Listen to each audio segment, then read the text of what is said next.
Bonjour tout le monde, donc vous aimez les séries télé, c'est mon cas, donc moi je m'appelle le Cyborgien et j'essaye avec une humble volonté de vous faire partager ma passion, c'est-à-dire les séries télé.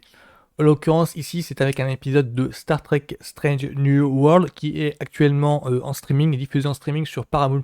L'épisode s'appelle Among the Lotus Eaters. Alors, petit coup de projecteur sur le réalisateur qui s'appelle Eduardo Sanchez. Alors, le réalisateur de cet épisode-ci, c'est pas n'importe qui, hein.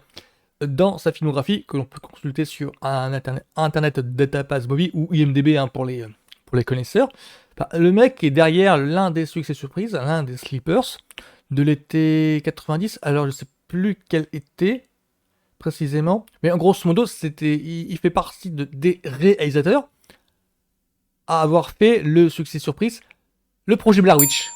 Oui, il fait partie d'un des deux. Le projet Blair Witch, si ça vous dit quelque chose, mais que vous n'arrivez pas à vous souvenir de quoi, alors le projet Blair Witch, je crois que c'est le film qui a lancé la mode de ce qu'on appelle les found footage, c'est-à-dire les films tournés avec une caméra avec 3 francs 6 sous et qui seraient remontés en fait après la mort, enfin après la disparition des personnes étant responsables de ces images. Grosso modo, des personnes sont disparues. Nous n'arrivons pas à trouver ces personnes en question, mais nous avons réussi à trouver la caméra qui a pris leurs dernières images. Bah, c'était ça un petit peu le found footage. En l'occurrence, dans le projet Blair Witch, qui est le film qui a lancé cette mode-là, ça racontait l'histoire de 3 étudiants qui essayaient de faire un reportage, un documentaire sur la légende de la sorcière de Blair. Je crois que c'était un truc dans ce style-là.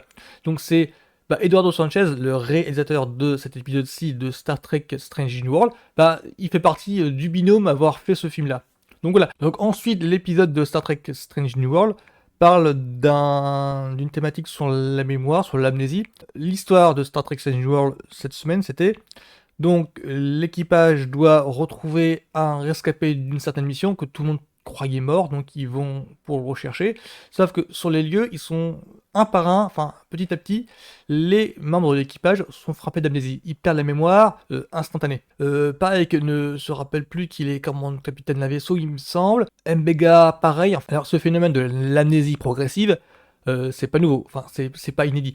Non, même dans Star Trek en fait. Star Trek la nouvelle génération, il était une fois question de ça, c'est-à-dire dans Star Trek la nouvelle génération.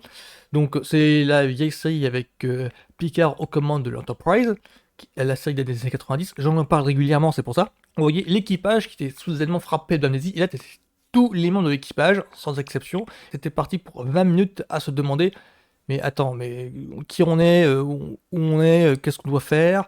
Et donc du coup on voyait dans cet épisode-ci Data l'android qui assumait un rôle de barman alors que le mec normalement il est censé être pilote par exemple. Je crois qu'il y a aussi le Klingon Worf qui tentait de... Je dirais pas de mutinerie, c'est simplement que ses instincts Klingons ont pris le dessus et il essayait d'assumer sa domination sur tout l'équipage. Donc grosso modo il voulait avoir le commandement du vaisseau. Alors que normalement c'est un subalterne, il est simplement chef de la sécurité.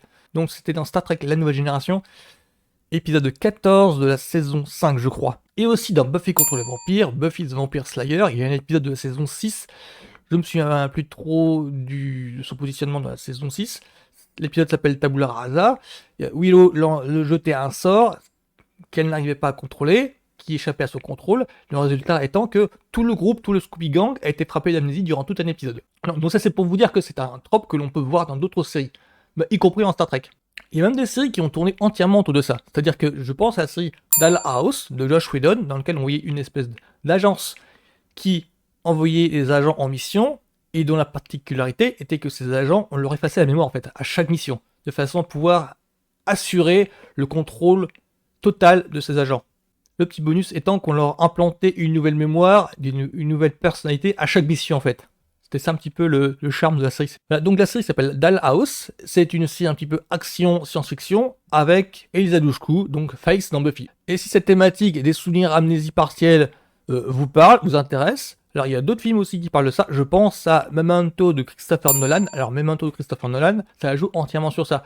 Alors le film a la particularité d'être monté à l'envers, c'est-à-dire que la dernière scène c'est en fait la fin du film. Alors Memento, si vous ne connaissez pas, c'est un des premiers films de Christopher Nolan, c'était bien avant qu'il fasse Batman Begins. Alors il me semble que son premier film s'appelle The Following, le suiveur. Je voudrais pas dire de bêtises, mais il me semble que c'est ça. Mais il y avait déjà du beau monde, hein. Il y avait déjà Guy Pearce, il y a aussi Carrie-Anne Moss, avant d'exploser avec Matrix.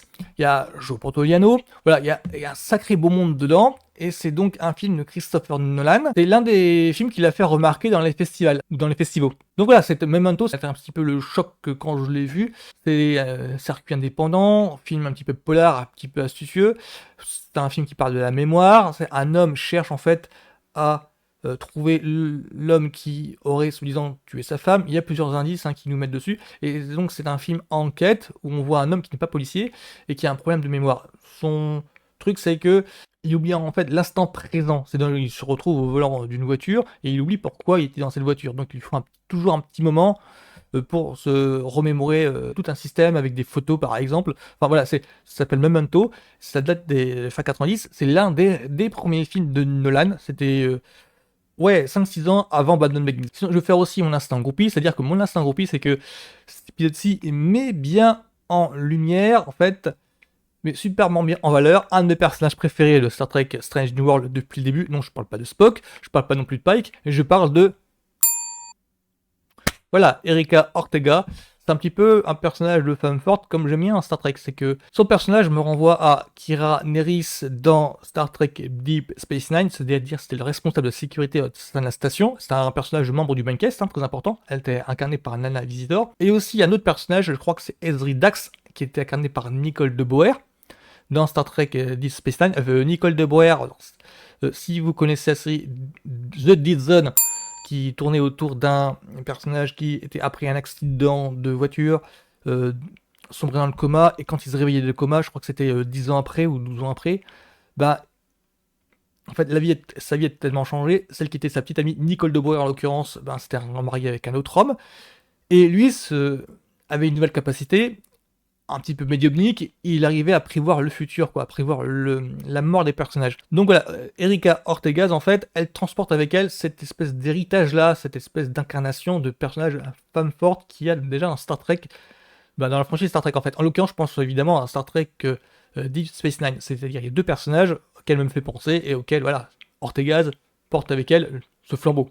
Donc sinon, cet épisode-ci de Star Trek Strange New World, alors, moi, il me fait penser que ça manque un petit peu ce genre d'épisode-ci. C'est-à-dire que en ce moment, à cause du streaming, à cause du fait que l'on peut voir tous les épisodes d'une série d'une traite, un rythme hebdomadaire, ça casse ce rythme un petit peu d'alternance entre filler et épisode feuilletonnant. C'est-à-dire que la franchise Star Trek, le début, nous ramène à ce genre de trame. C'est-à-dire que chaque semaine, on devait avoir son épisode hebdomadaire, épisode qui devait être clôturé en 40 minutes, une histoire, une aventure devait être clôturée en 40-50 minutes. C'est un petit peu le cas de Star Trek Strange New World qui reprend ce genre de format-là. Et du coup, ce genre de format-là, bah, ça permettait de casser la routine du format feuilletonnant, dans lequel, ça c'est le format saison en 10-12 épisodes, voire en binge-watching qu'il y a actuellement dans les sites de streaming, genre Netflix par exemple. Bah, en regardant tout d'un bloc, ça encourage les diffuseurs et les scénaristes à raconter une histoire complète en 12 parties. En 12 parties, en 12 épisodes, ça doit faire un milieu, début, fin. Et du coup, ça casse en fait ce système de filler-loner. Et ça manque en fait. Pour moi, cet épisode-ci, il pourrait totalement être vu en continuité. Là, pour une fois, depuis le début de la saison, il n'y a pas de continuité. C'est-à-dire que la trame feuilletonnante est totalement passée à l'ouest. À part le Previously in Star Trek Strange New World qu'il y a au début de l'épisode, à part ça, on pourrait le voir totalement en indépendant. C'est le genre d'épisode que l'on peut voir totalement sans avoir la lourdeur de la continuité qu'il y a avant. Pour une fois, c'est un épisode que un novice peut regarder, peut même apprécier sans avoir vu la saison précédente. Un petit peu le charme de cet épisode-ci. Après, l'inconvénient, en fait, c'est la thématique de l'amnésie partielle qui fait que on n'a pas l'impression de retrouver la même série qu'avant. C'est un petit peu ça ma gêne en fait. Mais sinon, Star Trek Strange New World, bah, pour moi, ça prouve que la série est solide pour se permettre ce genre d'épisode-ci. Épisode un petit peu filler, un petit peu loner. Après, la petite gêne, c'est que à cause de cette thématique de l'amnésie, on n'a pas l'impression de voir les personnages qu'on apprécie tant. Ça fait un petit moment de récréation qui est salutaire pour une série,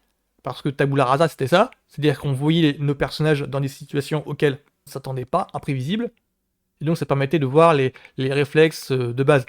Tabula Rasa, c'est l'épisode de Buffy the Vampire Slayer. Par exemple, ça permet de passer outre l'évolution qu'il y a eu en plusieurs saisons. Et donc on voit les premières versions des personnages en fait, avant qu'ils soient upgradés par rapport à l'évolution qu'ils ont eu dans la série. Donc ça permet de retrouver les personnages d'antan avec le choc que ça a de leur évolution, quoi. Enfin, il y a un contraste intéressant qui rend l'épisode de Tabula Rasa drôlatique, donc je vous conseille si vous n'avez jamais vu Buffy.